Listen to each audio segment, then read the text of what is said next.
on va parler. J'ai étudié un peu la Genèse cette semaine et puis différents livres. J'ai été inspiré et je voulais parler avec vous des racines de notre foi. Et ça s'intitule voilà, les racines de ma foi et de mon équilibre spirituel. Waouh, tout un programme. Et bon, les racines, ça a quelque chose de particulier. C'est que les racines, c'est pas figé pour toujours. Les racines, ça bouge. Et en fait, les racines, normalement, ça doit s'approfondir, n'est-ce pas? Chez moi, j'ai planté des arbustes, c'est exactement les mêmes. D'un côté, il y avait de la bonne terre, et de l'autre côté, il n'y avait que ça de terre et des graviers. Et les plantes aujourd'hui, du côté de l'entrée, si vous venez chez moi, elles sont toutes petites, elles ne poussent pas. Et celles de derrière, elles sont immenses. Et en fait, pourquoi? Parce que les racines, elles ont pu vraiment s'approfondir, grandir, enfin bref. Et donc, ça a donné des arbustes magnifiques.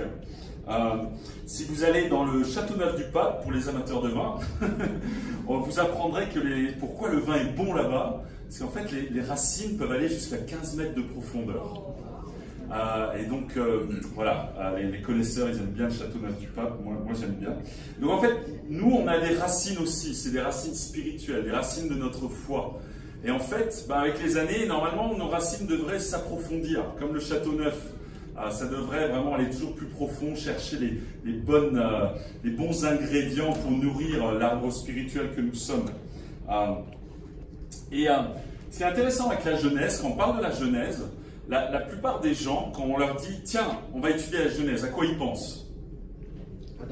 Adam et Ève, la création. En fait, on pense à la Genèse, la création du monde. Mais en fait, c'est pas vraiment ce dont la Genèse parle. En fait, la Genèse parle de la création dans 2 chapitres. Et ensuite, 48 chapitres, ça parle de quoi? De l'histoire d'Israël, de l'histoire du peuple de Dieu, en fait. Et moi, je trouve que c'est dommage qu'on ait intitulé ça la Genèse. On aurait dû rajouter quelque chose. On aurait dû mettre la Genèse de notre foi. Parce que le livre de la Genèse parle vraiment de la Genèse de notre foi, les racines de notre foi. Et donc, c'est ce qu'on va faire un peu ce matin au travers principalement des 4 patriarches. Si vous regardez, j'ai un petit arbre là, généalogique avec Abraham, Isaac, Jacob, etc., les 12 tribus. Vraiment, vous avez la Genèse jusqu'au chapitre 12, on a la création et ensuite on a l'histoire de Noé. Et puis à partir du chapitre 12 arrive Abraham. Et après, du chapitre 12 jusqu'au chapitre 50, ça parle de ces gens-là. Voilà. de ces familles-là. La famille d'Abraham, la famille d'Isaac, la famille de Jacob et puis la famille de Joseph. Et voilà de quoi parle la Genèse. Et donc ce matin, on va essayer d'examiner un peu ces 4 principaux personnages. À votre avis, vous diriez c'est qui le personnage principal de la Genèse? Abraham. D'autres idées? Pardon? Pardon? Jacob. En fait, moi je pense vraiment que c'est Jacob. Parce que Abraham, on en parle 10 chapitres. Isaac, 3-4. Joseph, on en parle 10 chapitres. Mais Jacob, on en parle pendant 25 chapitres. Du chapitre 25 jusqu'au chapitre 50, c'est l'histoire de la famille de Jacob. Et c'est bien Jacob qui devient Israël. Et je trouve ça assez frappant aussi de voir cette proportion dans le livre de la Genèse, où on passe 25 chapitres à parler de la famille de Jacob. Et je peux vous dire, on en apprend des trucs sur la famille de Jacob. Mais bien sûr, Abraham est un personnage clé parce que lui, il est un peu le père de la foi. Donc, bien sûr, on n'a pas le temps en 30-40 minutes ce matin de parler en détail de tous les trucs super subtils de la Genèse. On va plutôt essayer de comprendre les trucs fondamentaux, les points clés, les points principaux. Alors, Abraham, c'est le premier en chapitre 12. Et Abraham, moi alors je me suis aussi laissé inspirer d'un livre, je vous montrais tout à l'heure, mais le thème pour Abraham, c'est vraiment l'appel de la foi qui me met en marche. En fait, qu'est-ce qui se passe avec Abraham? On lit en Genèse chapitre 12, verset 1. Donc si vous avez une Bible, vous pouvez la prendre et lire avec moi. Il suffit d'ouvrir en Genèse et on va aller du chapitre 12 jusqu'au verset chapitre 50, mais on va juste lire quelques passages. Et donc, chapitre 12, c'est l'appel. Verset 1, on lit l'Éternel dit à Abram, non pas Abraham, mais Abram, quitte ton pays, ta patrie et ta famille, et va dans le pays que je te montrerai. Je ferai de toi une grande nation. Je te bénirai, je rendrai ton nom grand, et tu seras une source de bénédiction. Donc qu'est-ce qui se passe avec Abraham? Chapitre 12, l'appel, c'est Dieu qui dit, vas-y, Abraham, quitte ton pays, quitte ta patrie, quitte ta famille. Waouh! C'est radical comme appel. Vous ne trouvez pas? Il y en a un autre qui a fait ça plus tard. C'est Jésus. Un petit peu le même genre d'appel. Et donc, qu'est-ce que fait Abraham? Il entend l'appel et il répond à cet appel. Et là, on voit vraiment le début de la vie spirituelle d'Abraham, parce qu'il a entendu l'appel de Dieu, il a répondu à l'appel, et puis ensuite il va quitter. En fait, on va voir qu'il va faire des milliers de kilomètres. Si vous prenez une carte et vous essayez de retracer le chemin d'Abraham, il fait des milliers de kilomètres sans savoir où il va aller en fait. Mais il y a différentes étapes dans l'idée de quitter son pays, de quitter sa famille, mais c'est lui qui va un peu nous donner cette idée de quitter pour devenir. Quitter nos racines pour devenir celui qu'on doit devenir. Et en fait, on voit dans le Nouveau Testament cet appel aussi.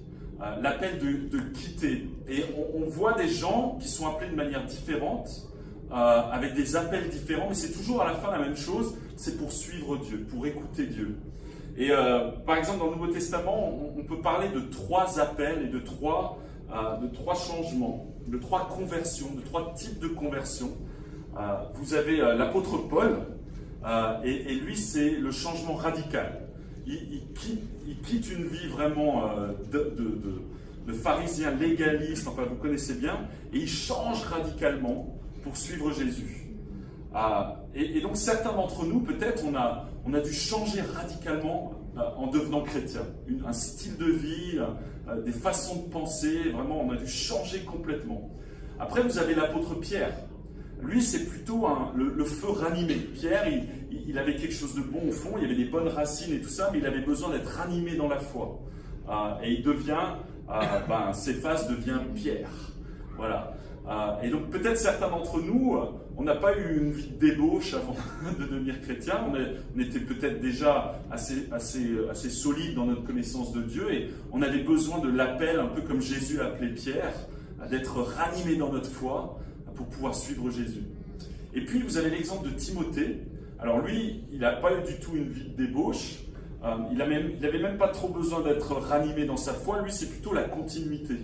On voit qu'il avait hérité la foi de sa mère, de sa grand-mère, mais tous les 3 ils sont convertis. Et donc pour nous tous, on a vécu des conversions différentes. Certains, ça a été radical, c'est d'un passé vraiment lourd, chargé. Ce sera plutôt mon cas, par exemple. Pour d'autres, déjà une base solide, mais qui avait besoin d'être animée. Et puis pour d'autres, peut-être des enfants dans l'église qui deviennent chrétiens. Et voilà, c'est la continuité. Mais en tout cas, tous, on est appelés.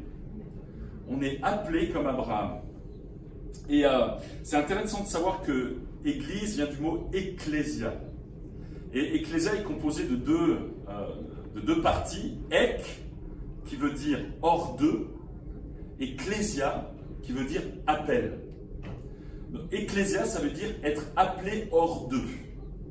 C'est la communauté qui est appelée hors de quoi? Du monde. L'Église, c'est ça. C'est vraiment l'appel comme Abraham, appelé de quitter le monde pour être dans le royaume. La communauté des appelés hors d'eux. C'est ça que ça veut dire l'Église, l'Ecclésia. Donc, si vous êtes chrétien, vous avez répondu à l'appel de quitter le monde pour marcher avec Dieu, pour devenir un homme ou une femme de foi, un peu comme Abraham. Et plus loin, en Genèse chapitre 17, il y a plusieurs étapes dans la croissance spirituelle d'Abraham. Mais au chapitre 17, on voit, au verset 1, lorsqu'Abraham fut âgé de 99 ans. Alors, qui est âgé de 99 ans parmi nous? Ah non, il n'y a personne. Ah, Stéphane, non. L'Éternel apparut à Abraham Donc il s'appelle toujours Abram. Et lui dit, je suis le Dieu Tout-Puissant. Marche devant moi et sois intègre. J'établirai mon alliance entre moi et toi, et je te multiplierai considérablement. Abram tomba le visage contre terre, et Dieu lui dit, voici quelle est mon alliance avec toi. Tu deviendras le père d'un grand nombre de nations. On ne t'appellera plus Abram, mais ton nom sera Abraham, car je te rends père d'un grand nombre de nations. C'est fou en fait, on voit que c'est assez vieux qu'Abraham il contracte cette alliance avec Dieu quelque part.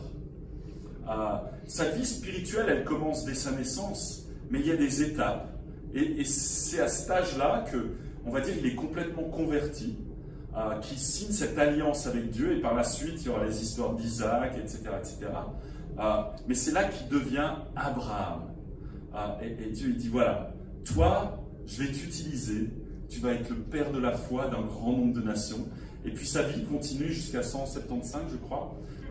Il vivait longtemps à l'époque, il mangeait des bonnes graines, et voilà, ils étaient bien éduqués, et des carottes. Voilà. Mais donc, ce qu'on peut voir dans la vie d'Abraham, la racine qu'on voit, et à vous d'étudier en profondeur ce personnage, c'est que c'est l'appel de la foi. Il est appelé à marcher par la foi, et ça le met en marche, mais littéralement, il fait des milliers de kilomètres. Il va faire des tonnes de choses. Après, bien sûr, sa foi grandit, et puis on a l'épisode d'Isaac, etc. Mais c'est l'appel de la foi. Et donc, notre identité spirituelle, ça commence comme ça. Ça commence par un appel de marcher par la foi, et ensuite on est en marche. Et on avance. Et c'est, voilà, on va marcher. Le deuxième gars qui arrive ensuite, Abraham, il a plusieurs enfants. Ismaël, par exemple, il en a eu plein. Mais il y en a un autre qui s'appelle Isaac, le fils Isaac. Et comme ça, a priori, vous direz, Isaac, il représenterait quel principe? Comment on pourrait résumer la vie d'Isaac en un mot ou une phrase? Pas facile, hein?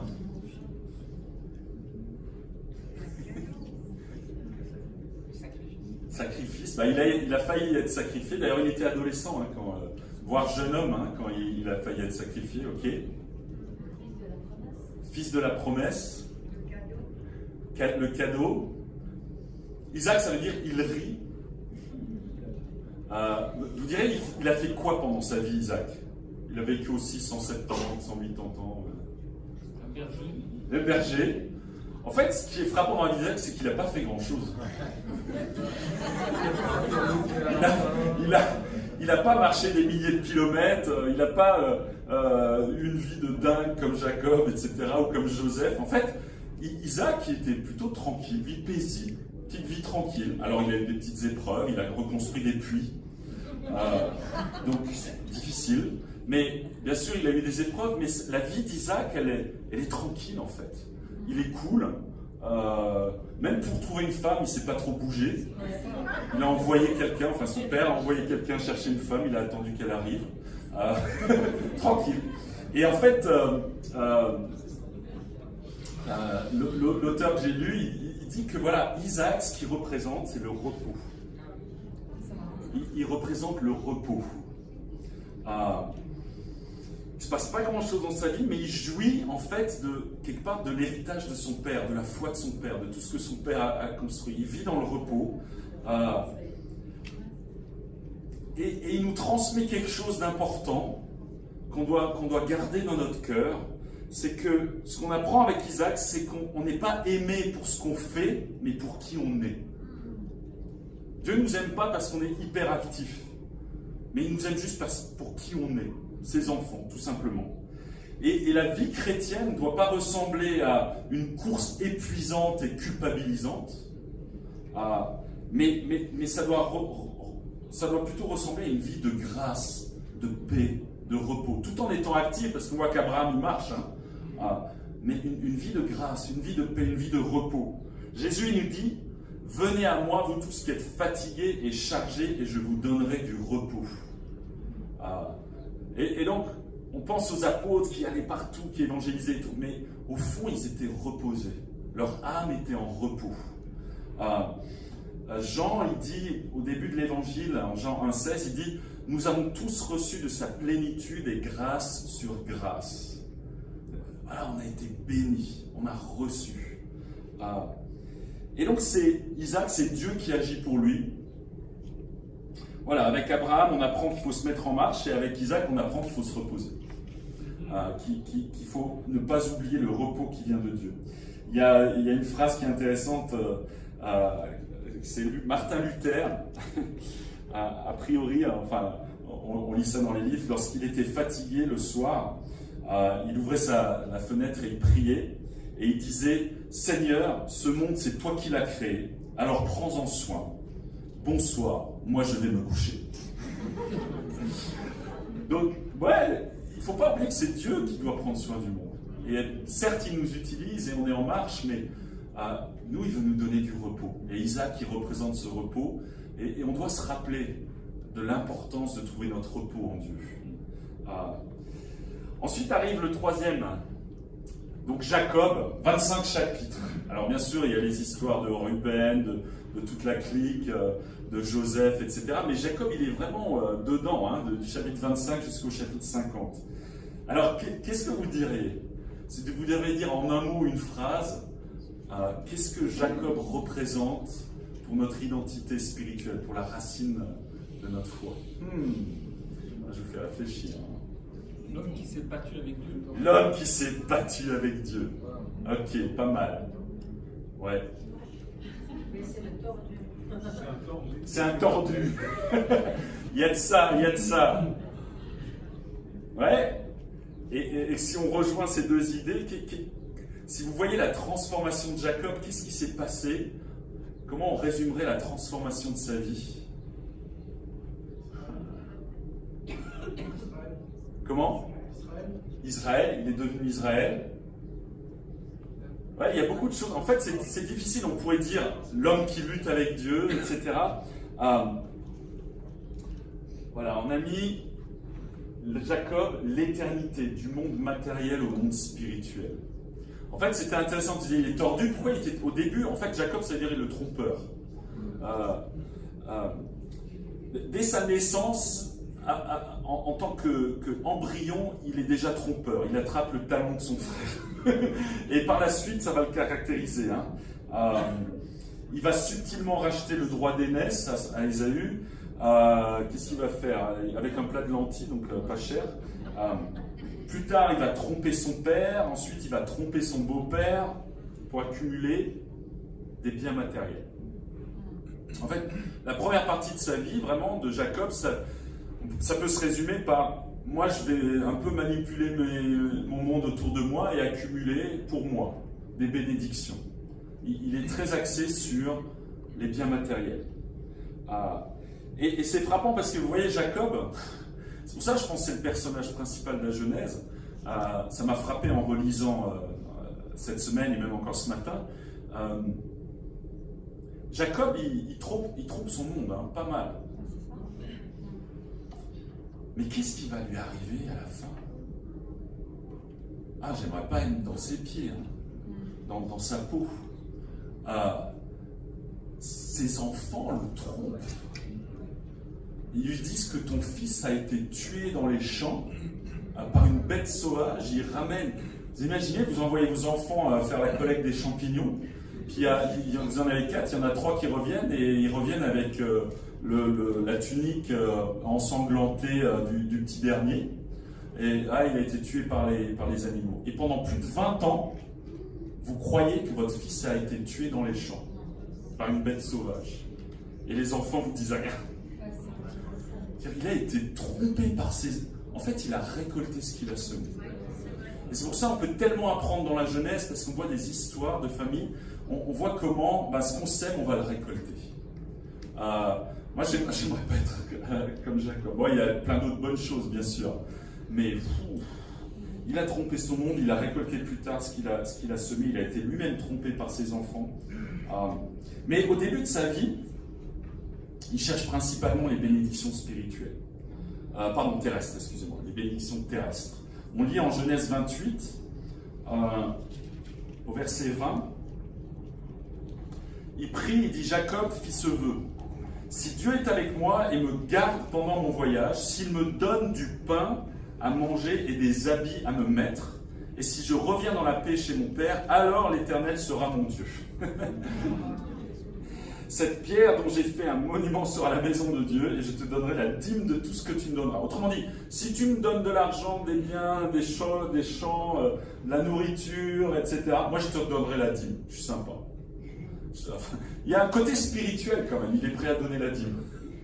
Mais lui, il cherche les bénédictions matérielles. Il dit, moi j'ai besoin que tu me nourrisses et que tu m'habilles. Et alors si tu fais ça pour moi, alors tu seras mon Dieu. Mais si tu ne le fais pas... il n'est pas encore dans une posture de recherche spirituelle de vie éternelle. Il est plus dans prends soin de moi sur terre, s'il te plaît.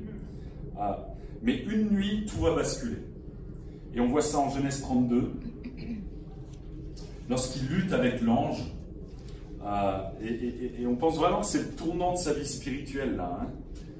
Au chapitre 32, verset 25, Jacob resta seul. C'est alors qu'un homme lutta avec lui jusqu'au lever de l'aurore.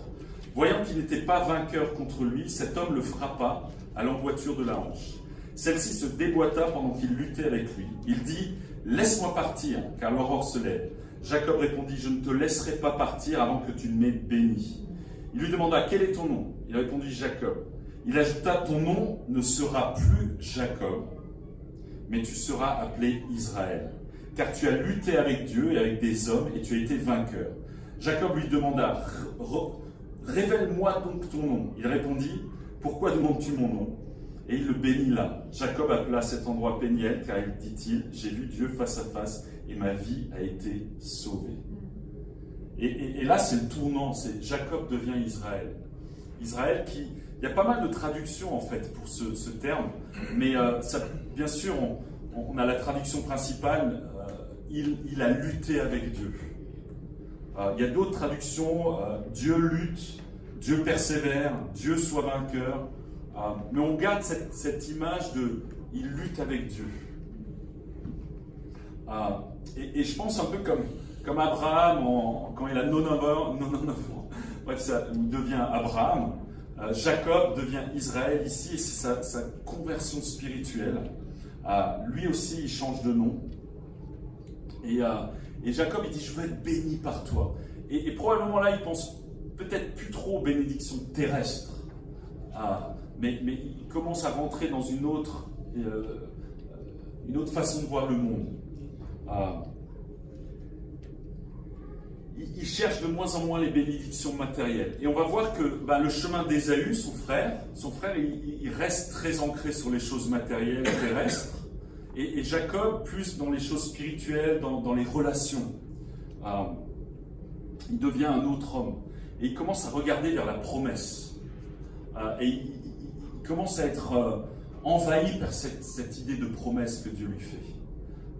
Et sa vie, elle change. Alors c'est difficile de résumer et de voir ça dans un verset, mais on voit par la suite qu'il devient une personne beaucoup plus spirituelle qui regarde la promesse.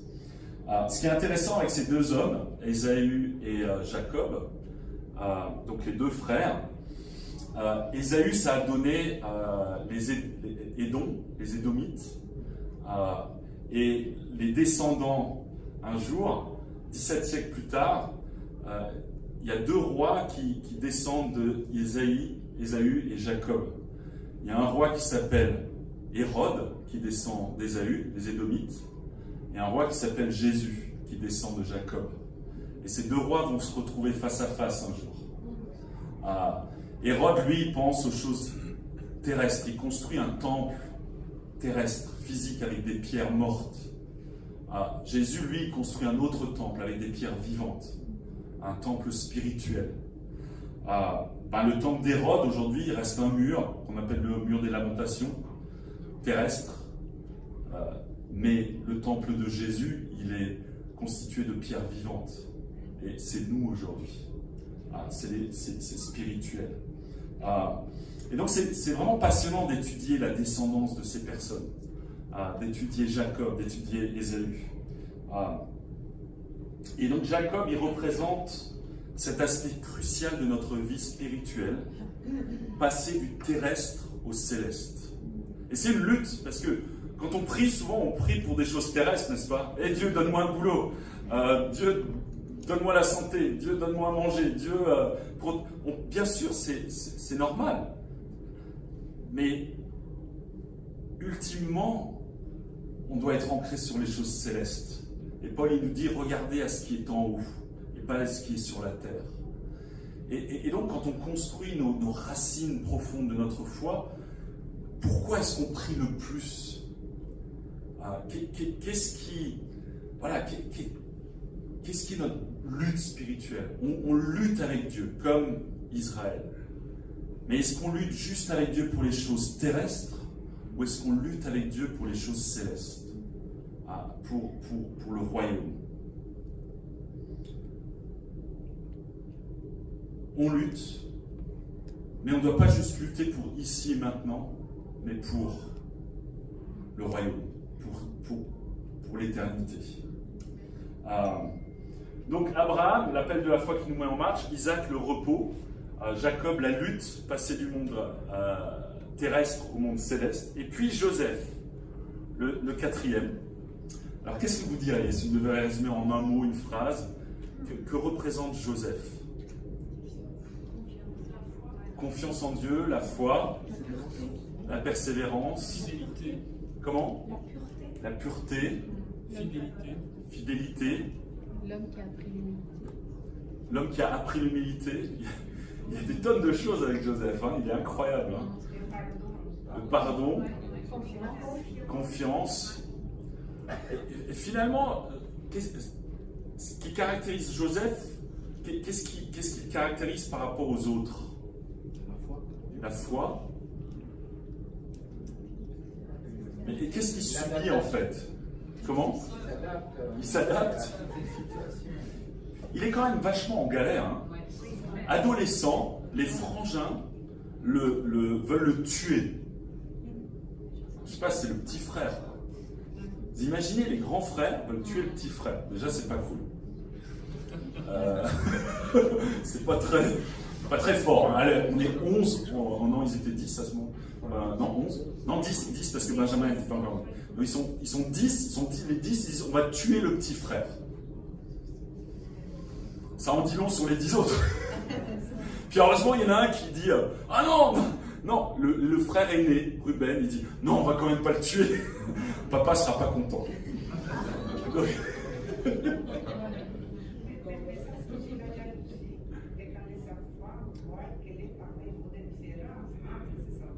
ah, il y a beaucoup de choses à apprendre là, c'est clair. L'idée de jalousie et de favoritisme dans la Genèse entre Abraham, Isaac, Jacob, etc., c'est monstrueux. Et les conséquences, c'est juste monstrueux.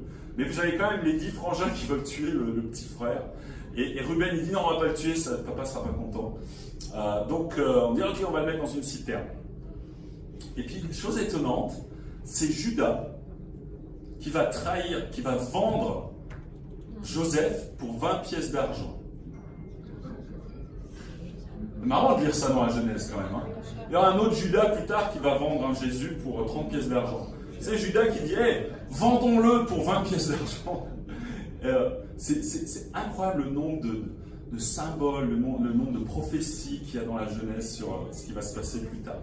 Mais donc vous avez les frangins qui se mettent d'accord et disent ok, on va le vendre. Donc déjà, ce qui caractérise l'identité de Joseph, c'est qu'il subit des relations difficiles avec ses frères. Relations difficiles. Je veux dire, normalement, les frères sont censés aimer leurs frères. Joseph, lui, il se fait détester. Bien sûr, il se vante un peu, il dit hey, j'ai fait ce rêve, vous allez vous mettre à genoux devant moi et tout. Et les frangins, ils ont... Réaction normale, ça aurait été de dire bon, le petit frangin, il rêve, mais genre, on va quand même pas le tuer pour ça. Je veux dire, c'est fou. Donc, il subit des relations difficiles. Après, comment ça se passe au niveau de ses relations avec les autres? C'est comment? Difficile. Avec Potiphar, avec la femme de Potiphar, avec ensuite les chansons, le nologue, là, celui qui fait goûter le vin et tout, qui l'oublie. Enfin, il a que des relations difficiles.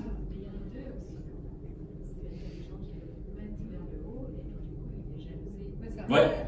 En fait, Dieu l'élève, mais il en prend plein la tête par les gens. C'est quelque part, Dieu utilise ces personnes pour que Joseph soit élevé, mais lui-même, par rapport aux gens autour de lui, il en subit des relations difficiles.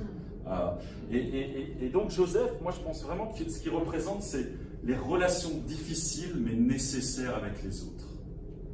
Ça c'est ce qu'il représente, Joseph. Bien sûr, c'est un type de Christ, c'est-à-dire il représente tout ce que Jésus a vécu. Il représente la pureté, il représente la foi, il représente l'amour inconditionnel, il représente le pardon. Mais au travers de tout ça, c'est parce qu'il a des relations difficiles et il persévère. Il reste pur dans ses relations. Il reste juste dans ses relations.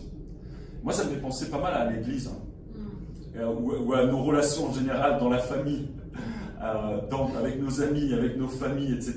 On en prend pas mal des problèmes de relations. Et la question, c'est est-ce que moi, je vais imiter Joseph dans mes relations? Mes relations avec mes frères et sœurs dans l'église, mes relations avec la famille, mes relations avec mes enfants, avec mes parents, les relations avec mes amis, avec mes voisins. Est-ce que je cherche à être juste dans le sens rempli d'amour, de grâce dans mes relations? Il est confronté au mal, il est confronté à la haine, il est confronté à l'abandon, il est confronté aux tentations, mais il reste pur dans ses relations. Et Joseph nous montre la réponse de Dieu face à la haine, à l'abandon, au manque d'amour qu'on peut vivre. Parfois j'entends des gens dire des gens qui ont quitté l'église ou qui vivent dans l'église, il n'y a pas d'amour dans l'église. Bienvenue. Le fait c'est qu'il y en a quand même, mais il n'y a pas que de l'amour. Il y aura parfois des relations difficiles. Et Dieu, il en a voulu, il a voulu créer l'Église. Et il nous a donné des exemples, en fait, de lutte spirituelle.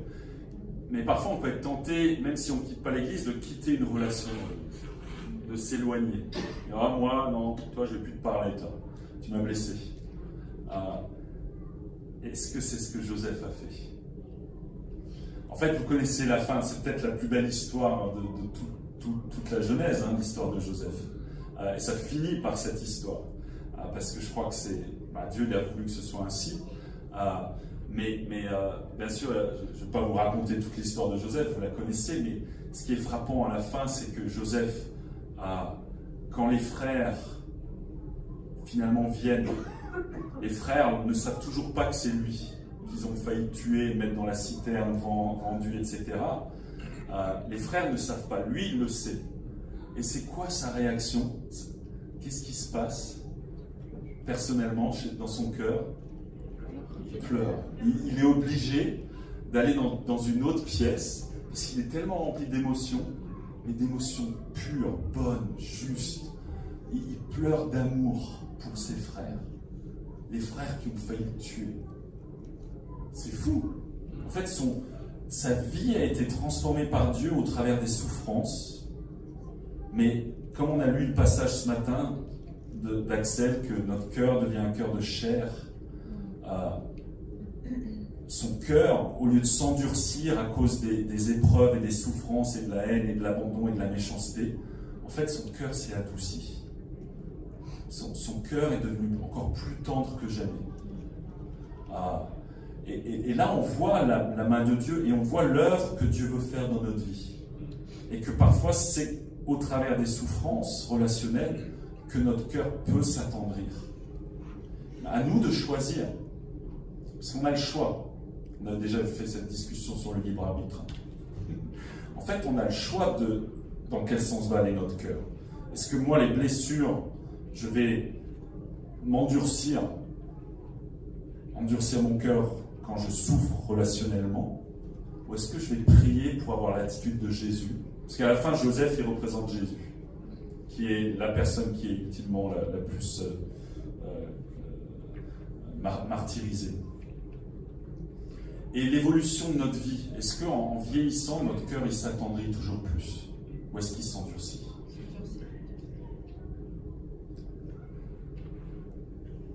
Relation difficile, mais nécessaire avec les autres. On a besoin de l'Église pour les bonnes et les mauvaises choses qu'on peut y vivre. On a besoin des relations pour les bonnes et les mauvaises choses.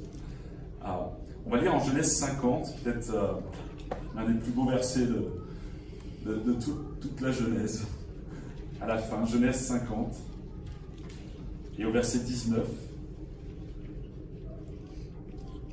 Donc c'est lorsque, là ce qui se passe, c'est que les gamins, enfin les frangins, ils n'ont toujours pas compris. Jacob, donc, ils viennent, toute la tribu, ils sont 70 à déménager en Égypte.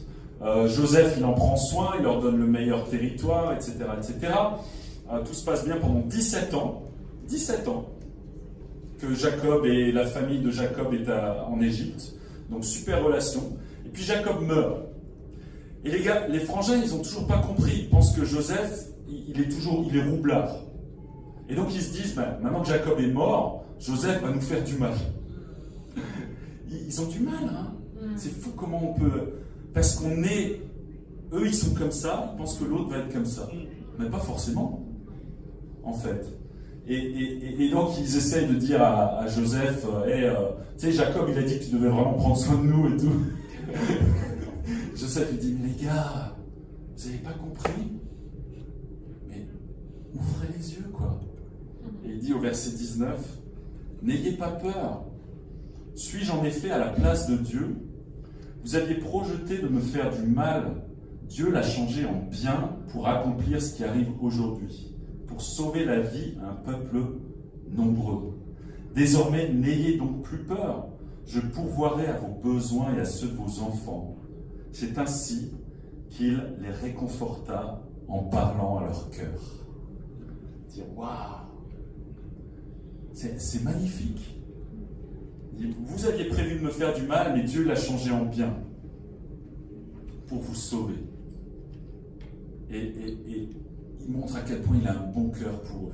Je vais prendre soin de vous. Et là, il représente vraiment Jésus. Parfois, on peut avoir une mauvaise image de Dieu, dire Dieu me fait du mal, il veut me faire du mal parce que j'ai péché, parce que si, parce que. Non!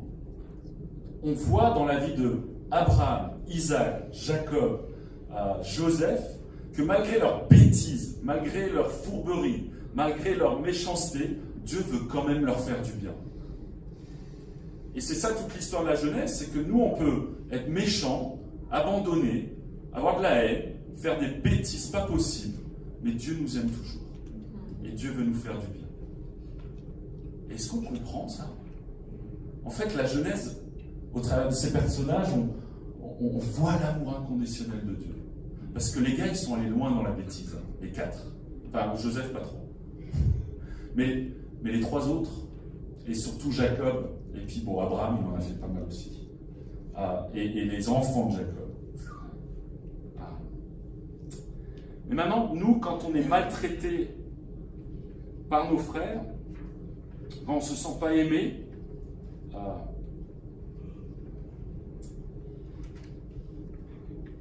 qu'est-ce qu'on fait? Et Jésus dit, priez pour vos ennemis.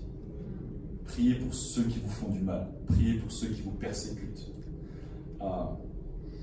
Et donc la vie chrétienne ne peut pas se construire sans cet aspect fondamental des relations difficiles. On a besoin de s'engager dans les relations difficiles, pas de les fuir. Donc en conclusion, moi je trouve que c'est super les 4 piliers de la foi, là, les 4 aspects de ces 4 personnes qui construisent nos racines et notre identité spirituelle. La foi qui nous met en marche, le repos en Christ, la vision de l'éternité, et puis les relations difficiles mais nécessaires pour grandir. Ce qui me frappe, c'est qu'Abraham, Jacob, Joseph, ils ont tous eu des faiblesses humaines assez significatives. Et Dieu s'en est accommodé. Et moi, parfois, je regarde à ma vie, je me dis, mais qu'est-ce que j'ai pu rater comme truc quand même. Je ne sais pas comment vous êtes, mais moi, je peux me regarder et me dire, moi, j'ai quand même raté pas mal de trucs. Si c'était à refaire, j'aurais pu faire mieux ça, et mieux ça, et mieux ça. Moi, je pense que Jacob aussi, il a dû se dire, mince, j'en ai raté des trucs. Je pense à Abraham aussi. Et puis, tu sais, t'arrives à 50, 60 ans, tu dis, j'ai raté des trucs. C'est pas grave. Dieu s'en accommode. Il est quand même à l'œuvre. Parfois, je regarde mes enfants et je me dis, bon, finalement, par rapport aux enfants de Jacob, ils sont pas mal quand même. J'ai pas raté tant que ça. Anthony, il n'a pas encore tué Clara. Pas mal. Mais vous savez comment on peut un peu se comparer. Et moi, je crois que c'est bien de aussi voir par rapport aux familles de la Bible, aux familles de la Genèse, dire ok, Dieu, il est quand même à l'œuvre, même si j'ai raté des trucs, même si mes enfants, ils sont pas là où j'aimerais qu'ils soient. Le fait est que je ne suis pas moi non plus là où je devrais être, mais Dieu, il est à l'œuvre. Et peut-être, si Dieu le veut, j'ai encore 30 ans de vie devant moi. Je ne sais pas, ou 2 jours.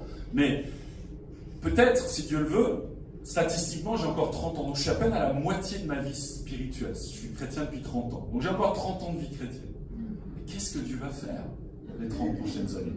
Et quand on regarde ces patriarches, ils deviennent de plus en plus spirituels en vieillissant. En fait, les meilleures parties de leur vie, c'est en vieillissant. C'est vers la deuxième partie. C'est quand Jacob devient Israël qui devient spirituel. Quand Abraham devient Abraham à 99 ans qui devient spirituel, vraiment.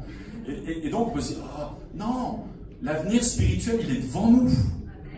Les accomplissements spirituels sont devant nous. Il peut se passer des choses incroyables dans les 30 prochaines années.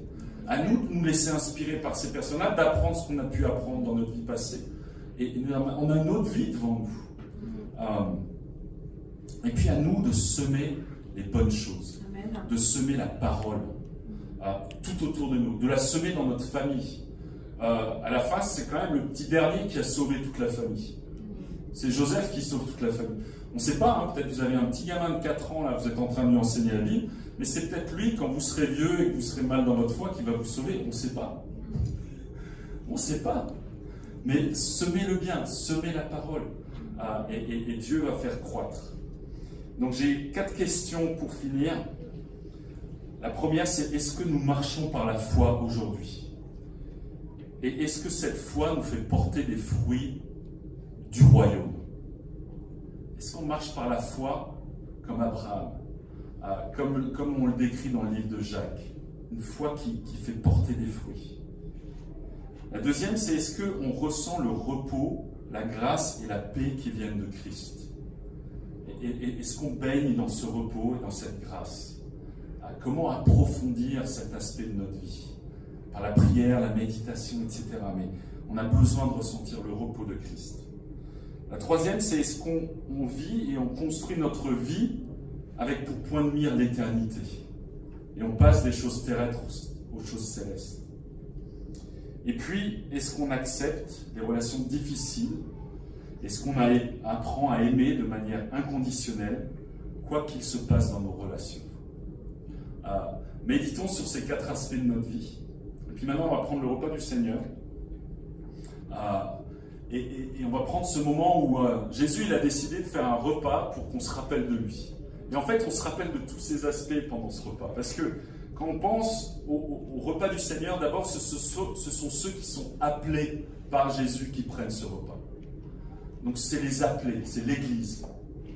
C'est les appelés qui prennent ce repas. Ceux qui marchent par la foi.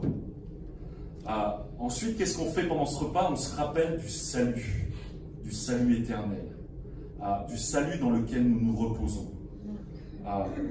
Et puis, pendant ce repas, on pense à la dimension éternelle. Que Jésus, il a fait ça pour qu'on soit sauvés éternellement. Et puis finalement, c'est un repas pris en communauté, qu'on doit prendre les uns avec les autres. Qui nous rappelle qu'on est liés les uns aux autres comme des frères et sœurs et qu'on a besoin de s'aimer les uns les autres. Et donc en prenant ce pain et ce vin maintenant qui nous rappellent la mort, la résurrection, le sacrifice de Jésus pour nos vies, pensons à ces 4 aspects, prenons des décisions, pensons à l'avenir en pensant à Jacob qui devient Israël et qui lutte avec Dieu mais qui devient de plus en plus spirituel. Et prions maintenant pour le pain et le vin.